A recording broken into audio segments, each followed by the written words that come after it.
میرا دل بدل دے میرا دل نحمدہ و نصلی علی رسولہ الکریم، اما بعد۔ تمام اہلیان اسلام کو ماہ رمضان المبارک کی پرخلوص مبارکباد۔ اولاً تو یہ عرض کرنا ہے کہ رمضان المبارک، رمز کے معنی آتے ہیں عربی میں اپنے آپ کو کچلنے کے، روننے کے، اور رمضان کو رمضان اس لیے کہا جاتا ہے کہ اس میں انسان خواہشات نفسانیہ کو رونتا ہے، کچلتا ہے۔ جیسا کہ آپ سب جانتے ہیں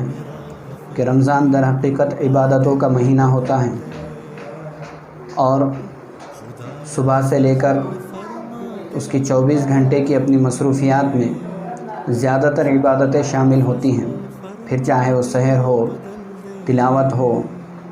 اور تراویح ہو، اور اس قسم کے اور دیگر نوافل ہو۔ اسی وجہ سے حدیث پاک میں آتا ہے کہ رمضان میں نوافل کا ثواب فرائض کے بقدر کیا جاتا ہے،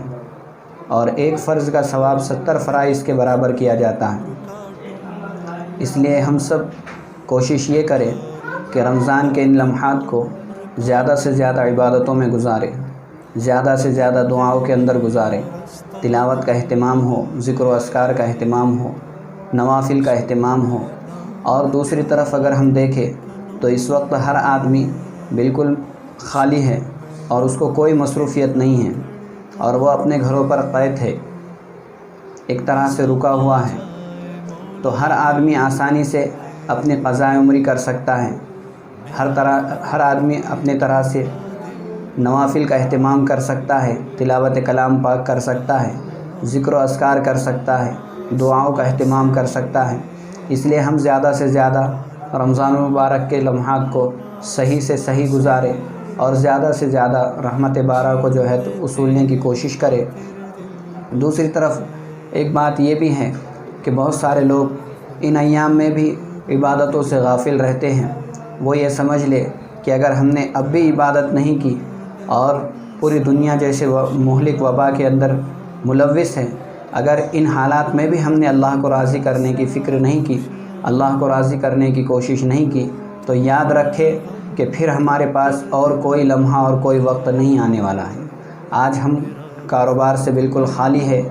اور فارغ البال والحال ہے، اس لیے ہم کوشش یہ کریں کہ ان لمحات کو اللہ کے حصول کے اندر گزارے، اللہ کے سامنے آہوازاری کرتے ہوئے گزارے۔ اس مہلک وبا سے لوگ کیسے دور ہو اس کی ہم فکر کریں، اس لیے ہم احتیاط بھی کریں، خود بھی بچے، اوروں کو بچائے، اور ساتھ ہی ساتھ اللہ رب العزت کی بارگاہ میں پوری دنیا آس لگائے ہوئے ہے کہ رمضان المبارک کا مہینہ ہے، اور ہماری عبادتوں کی وجہ سے، ہماری ریاضتوں کی وجہ سے اللہ اس مہلک وبا کو ختم کرے گا۔ ہم ان کی امیدوں کے اوپر کھرے اترے، اللہ کے سامنے جو ہے تو روئے، گڑ گڑائے، پوری امت کے لیے دعا مانگے، اور خاص کر جو ہے تو ہمارے اپنے ملک کے امن و امان اور حفاظت کے لیے دعا مانگے کہ اللہ رب العزت ہمارے اپنے ملک کو اور تمام عالم اسلام کو اور پوری دنیا کو اس مہلک وبا سے دور بھی کرے، اور ساتھ ہی ساتھ ہر مسلمان کو رمضان المبارک کے ان لمحات کو صحیح سے صحیح گزارنے کی توفیق عطا فرمائے۔ وآخر دعوانا الحمدللہ رب العالمین۔